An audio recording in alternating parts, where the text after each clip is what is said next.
Hi viewers, welcome to our channel. ప్రస్తుతం మనతో పాటు ఇమ్మంది రామారావు గారు సీనియర్ జర్నలిస్ట్ ఉన్నారు. వారితో ఒకసారి మాట్లాడదాం. సార్ నమస్కారం సార్. నమస్తే బాబు. సార్, ఏపీలో మనం చూస్తున్నాం, మరి ఎలక్షన్స్ అయిన తర్వాత ఎటువంటి హింసాత్మక చర్యలు జరిగాయి, ఎటువంటి అల్లర్లు జరిగాయి, ఇవన్నీ చూసాం. అయితే ఈ అల్లర్లు జరగడానికి గల కారణాలు ఏంటి? ఎవరు ఫెయిల్ అయ్యారు? ఈసీ మీద ఎక్కువ ఆరోపణలు వస్తున్నాయి. ఈసీనే ఫెయిల్ అయిందని చెప్తున్నారు.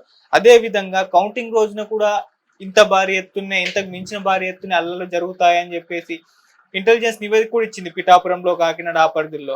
అలాగే ఆ రోజు కౌంటింగ్ రోజున టపాసులు, రహద మొత్తం ర్యాలీలు చేయడం ఇవన్నీ కూడా బ్యాన్ చేసింది. అంటే అంత పెద్ద ఎత్తున హింసాత్మక చర్యలు అక్కడ జరుగుతాయా? ఏం చెప్తారు సార్ మీరు? ఇక్కడ ఎవరు ఫెయిల్ అయ్యారు? మరి కౌంటింగ్ రోజున ఏ విధంగా ఉంటుందంటారు? చాలా అంటే ఇబ్బందికరమైనటువంటి ప్రశ్న, కానీ మన నిజాలు చెప్పుకోవాలి. నిజాలు చెప్పుకున్నప్పుడు ప్రజల్లో ఏదైతే ఉందో అదే చెప్పుకోవాలి. మనమే జ్యోతిష్యులం కాదు కదా.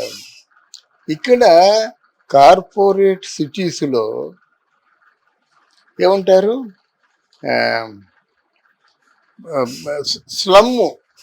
స్లమ్ములో ఉన్న వాళ్ళు ఏం చేస్తారంటే ఉదయం దెబ్బలాడుకుంటారు, సాయంత్రం వరకు అలా చేస్తారు. ఆ దెబ్బలాట్లో చివరిలో ఎవడికో దెబ్బలు తగులుతాయి.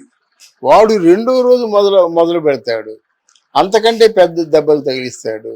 అప్పుడు వీళ్ళ వర్గంతో వచ్చేస్తుంది. అలాగ వారం 10 రోజులు దెబ్బలు తినేసి హాస్పిటల్లో ఉన్నంత వరకు పోట్లాడుకుంటారు అన్నమాట. అలాగైపోయిందండి ఇది. వీళ్ళు ఏదో ఓట్లు వేశారు, ఎవరెవరో ఈ ఓట్లు ఎక్కువ పడ్డాయి, వీరికి ఈ ఓట్లు తక్కువ పడ్డాయి అని చెప్పేసి వాళ్ళు పని అదే కదా.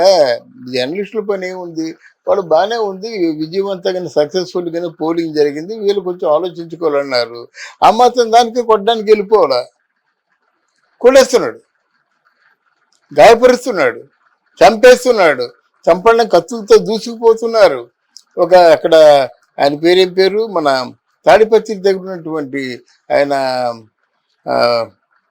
వాళ్ళ తాలూకు ఎమ్మెల్యే ఎస్కాట్ని ఆల్మోస్ట్ నెత్తి మీద కొట్టాడన్నమాట. ఆ చావు బ్రతుకుల మధ్య ఉన్నాడు. ఇక్కడ ఆలగడ్డ ఏదో నియోజకవర్గంలో ఎవరి పేరు, ఎంఐ అఖిలప్రియ, ఆవిడ తాలూకు బాడీ గార్డ్ని కూడా కత్తులతో పొడిచారు.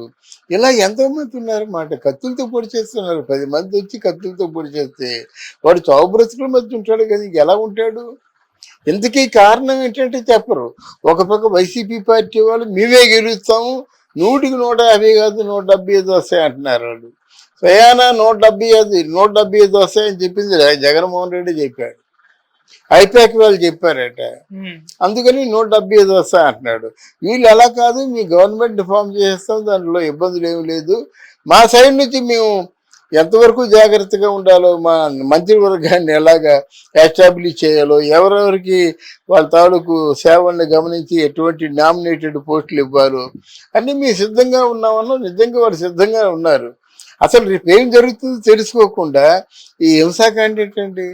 అసలు ఈవీఎంలు పగలగొట్టినా, బయట మనుషులను కత్తులతో పొడిచినా, లేదా చావుకు దగ్గరగా వెళ్ళి వాటి చావు బ్రతుకుల మధ్య విడిచిపెట్టినా, మరి ఎలక్షన్ కమిషన్ ఏం చేస్తుందండి? వాళ్ళ మీద సీరియస్గా యాక్షన్ తీసుకోవాలి కదా. అంటే మండిపడడం కాదు, ఎవరెవరైతే సంబంధిత బాధితులు ఉన్నారో, దానికి కారణభూతులు ఎవరైతే ఉన్నారో వాళ్ళ మీద యాక్షన్ తీసుకోవాలి. యాక్షన్ తీసుకోవాలంటే అరెస్ట్ చేయాలి. రేపు వాళ్ళ మీద యాక్షన్ తీసుకుపోయినట్టయితే లా అండ్ ఆర్డర్స్ ఉన్నాయి, ఆ law and orders must attend కదా. లా అండ్ ఆర్డర్స్ వాళ్ళు రిపోర్ట్ ఇస్తే వాళ్ళు యాక్షన్ తీసుకుంటారు. అది ప్రోటోకాల్. ఈ లా అండ్ ఆర్డర్స్ అంటే ఇక్కడ కొంచెం అవి జరిగింది, ఇలాగా మానవకాండ దమనకాండ జరిగింది, దీనికి కారకులు వీళ్ళు, చేసిన వాళ్ళు అని చెప్పినప్పుడు చేసిన వాళ్ళు పిలిపించి విచారిస్తారు. అది నిజమని తెలిసినట్టయితే పెట్టేస్తారు, జైల్లో పెడతారు ముందు.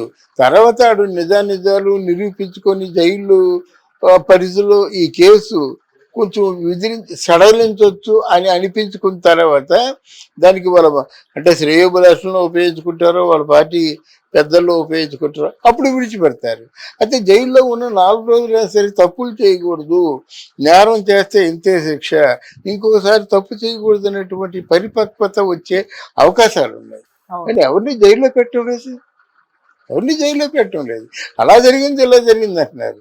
అదిగో వస్తాడు మా జగన్ మళ్ళీ మామూలుగా మేము వచ్చిన ఫస్ట్ డే ఎవరైతే వాలంటీర్స్ ఉన్నారో వాలంటీర్స్ అందరికి కూడా ఎంప్లాయ్మెంట్ క్రియేట్ చేస్తాము అని మొదటి సంతకం అట.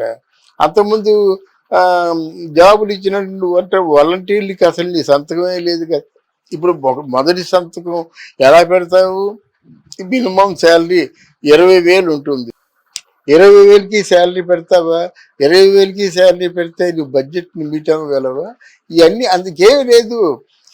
అంటే మొదటి జనం తాలూకు మనుషుల్ని ప్రజల్ని మసిబూసి మారేడుకాయల్ని చేయడం.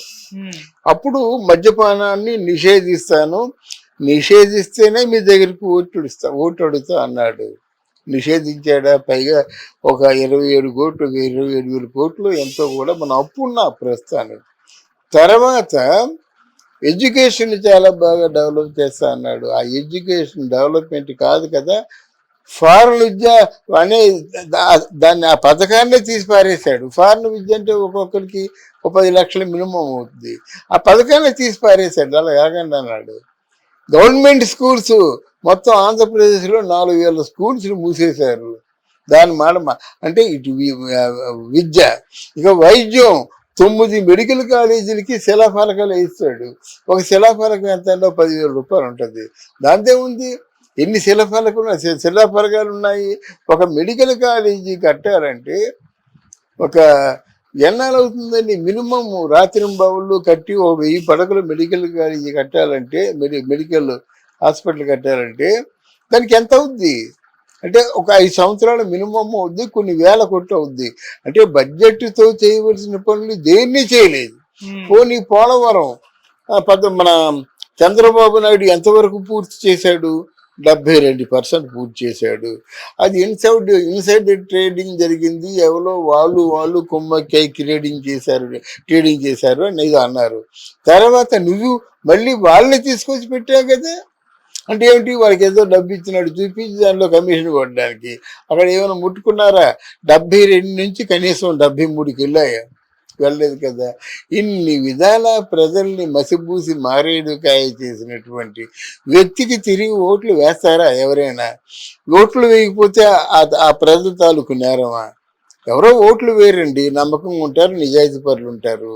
వాళ్ళు ఓట్లు వేయరు. ఓట్లు వేయకపోతే ఇంట్లో వచ్చి వాడు ఆడవాళ్ళ కొట్టాడు, పార్టీ నిప్పంటించడం, ఇది సమంజసమా? వాళ్ళకు ఓట్లు వేయని వాళ్ళు ఎక్కడ కనిపిస్తే అక్కడ దారుణంగా పొడిచి చంపేయడం అది అవసరమా ప్రజాస్వామ్యంలో? దీని మీద ఎవరు రక్షణకి తీసుకోరా? ఎవరు దాన్ని యాక్షన్ తీసుకునే వాళ్ళు లేరా? మరి ఎందుకు ఎలక్షన్ కమిషను? మరి ఎందుకు లా అండ్ ఆర్డర్స్? ఎందుకండి చిటుక్కు మట్టి మూసుకుపోతారే, లైసెన్స్ లేదని మూసుకుపోతారు. ఏది తాగడని అమ్ముతున్నది మీరే, తాగారని నోరు వాసన చూసి తీసుకుపోతారు. అంటే దానికంటే పెద్ద క్రైమ్ కదా ఇది. జనాల్ని చంపేయడం పెద్ద క్రైమ్ కదండి. చంపే హక్కు మీకు ఎక్కడిచ్చారండి? వారు చేసిన తప్పుని నిరూపించండి, అప్పుడు కోర్టు వారు ఇస్తారు శిక్ష. దానికి ఇంక పర్యవసానం కూడా చెప్తారు. ఎలాగా నువ్వు చేయొచ్చు, లేకపోతే నా జైల్లో ఉండి ఇంత జరిమానా విధించి వెళ్ళిపోవచ్చు అని. వాడి ఇష్టం, ఉంటే జైల్లో ఉంటాడు, లేకపోతే వచ్చేస్తాడు. మీరెవరండి? అంటే యాక్షన్ తీసుకుపోవడం ఏంటి? ఇదేనా ప్రజాస్వామ్యం? ఎలాగైనా పరిపాలించేస్తారు అందరినీ. పరిపాలించేస్తే అమ్మాయికి ఏమైపోవాలి? అందువల్ల ఇవన్నీ జరుగుతున్నాయి. రేపు నా భయం ఏంటంటే, రేపు ఎలక్షన్ కౌంటింగ్లో ఎంతమంది చచ్చిపోతారో తెలియదు. చచ్చిపోయే వాళ్ళు దేశముద్రులు చచ్చిపోరు, అమాయకులు మధ్యపడి చూసేవాళ్ళు చచ్చిపోతారు.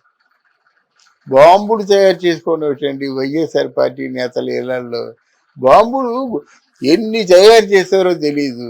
ఆ బాంబులన్నీ ఉపయోగించాలి కదా. ఎవరు ప్రత్యర్థులు వాళ్ళ మీద ఉపయోగించవలసిందే కదా. ఆ బాంబులు దొరికినప్పుడు వైసీపీ తాలూకు పార్టీ వాళ్ళు అందరి దగ్గర కూడా బాంబులు వెతకాలి, ఈ లేవని ఒక నిర్ధారించుకోవాలి. అదేం లేదు, ఆ రోజుకే బాంబులు. ఇదేమిటండి? ఎలక్షన్ కమిషన్ ఏమిటి, లా అండ్ ఆర్డర్స్ ఏంటండి? గట్టిగా వీళ్ళు అడగరు. అడిగితే వీరికి ఏమవుద్దు, తిరిగి రివర్స్ అవుద్దేమో భయం. చంద్రబాబు నాయుడు, పవన్ కళ్యాణ్ లాంటి వాళ్ళకి మాట. వాళ్ళు పూర్తిగా మీడియాను కొనేశారు. ఎవరో వైసీపీ పార్టీ వారి మాట. చాలా హాస్యాస్పదంగా వారు సర్వేలు చెప్తున్నారు అన్నమాట. అంటే ఒక నియోజకవర్గంలో ఎన్ని మండలాలు ఉన్నాయో తెలియకుండా వాళ్ళు సర్వేలు చెప్తున్నారు. వాళ్ళకి కావాల్సింది ఏంటంటే వైసీపీ పార్టీని 151 155 ఈ ఈ ఈ ఏరియాల్లో గెలిపించడం. నువ్వు సర్వే చేసి బోర్డు మీద రాస్తే గెలిచినట్టు అయిపోతుందా? ఆ బ్యాలెట్ బాక్సుల్లో ఉన్నాయి, ఎన్ని వచ్చాయో ఎన్ని కౌంట్ అయ్యో అదే వస్తుంది కదా. నీకైనా అవకాశం ఉంటే ఏ ఏ ప్రాంతాల్లో ఎన్ని ఓట్లు పడ్డాయి, ఎందుకు తగ్గాయి, ఎందుకు పెరిగాయి అని చెప్పొచ్చు. అదేది లేకుండా మనం ఏదో హిమాలయ పర్వతాల నుంచి దిగొచ్చినట్టుగా మనం నోటి మాటలు మాట్లాడుతుంటే సర్వే అంటేనే అసహ్యం పడుతుంది. ఎవరైనా సర్వేలు చెప్తే చాలా ఊరుకోరా అంటున్నారు అన్నమాట. అంతకుముందు Atmasakshi survey, India today survey, Pioneer survey ఇవన్నీ కొంచెం బాగుంటాయి అన్నమాట. ఆరా సర్వే ఇవన్నీ కొంచెం బాగుంటాయి. అంత కాకపోయినా 10, 15 ఇలాగా 10, 5 తేడాలతో ఉండేవి. ఇప్పుడు అది కాదు. చిన్న బెత్తం పట్టుకొని సర్వే చెప్పాడు మే అంటే ఒక 10 నియోజకవర్గంలో 10 మండలాలు ఉన్నాయనుకోండి, 8 వైఎస్ఆర్సీపీ, 2 వేసుకోమంటారు. ఆ తెలుగుదేశం ఏమంటాడు, వాడు 9 తెలుగుదేశం, 1 వైఎస్సీపీ. అంటే పిచ్చెక్కిపోతున్నారు కదండి జనాలు. ఎందుకు ఆ సర్వేలు చెప్పండి? సర్వేలు మనం చెప్పలేమా? సర్వే అంటే జ్యోతిష్యం కాదు, దాన్నే మనం అదృష్టం అంటాము. ఎన్నికల కౌంటింగ్ నాడు లోపల దూరి బాక్సులు తీసిపోతారు. సార్ ఈసీ ఇప్పుడు అంటే చర్యలు తీసుకుంటుంది కదా సార్, అంటే చాలా ఏం సెన్సిటివ్ చర్యలు ఏరియాస్ లో తీసుకుంటుంది? మొత్తం ఏం చర్యలు తీసుకుంటే రాత్రిపూట స్ట్రాంగ్ రూములు మీదకి ఎందుకు దండయాత్ర చేస్తారు? అంటే ఇప్పుడు తలుపులు వేసున్నా కనుక ఓ 10 మంది ఎఫ్ఆర్సిఎస్ పోలీసులు ఉన్నారు కనుక ఆగుతున్నారండి. లెక్కింపు రోజున తలుపులు తీసి ఉండకూడదు, లోపలే ఉండాలి. పొరపాటున వాళ్ళు ఏదో స్క్వాడ్ ఆఫీసర్స్ అని బాగా జరుగుతుందా లేదా అని చెక్ చేయడానికి వస్తారు. ఆ సమయం చాలు. ఆ తలుపు తీసే సమయంలో 100 మంది దూరిపోయారండి. మీరేం చేస్తారండి? తర్వాత ఎవరో ఎంతమంది లాస్ట్కి మొహం తెలిసిన వాళ్ళు ఎవరో 3, 4 మన జ్ఞాపకం ఉంటారు. మిగతా వాళ్ళు ఎవరు మన జ్ఞాపకం ఉంటారు కదా. ఆ ప్రమాదం లేకుండా చూడమని మనం విజ్ఞప్తి చేస్తున్నాం. Okay sir, thank you so much. Thank you very much.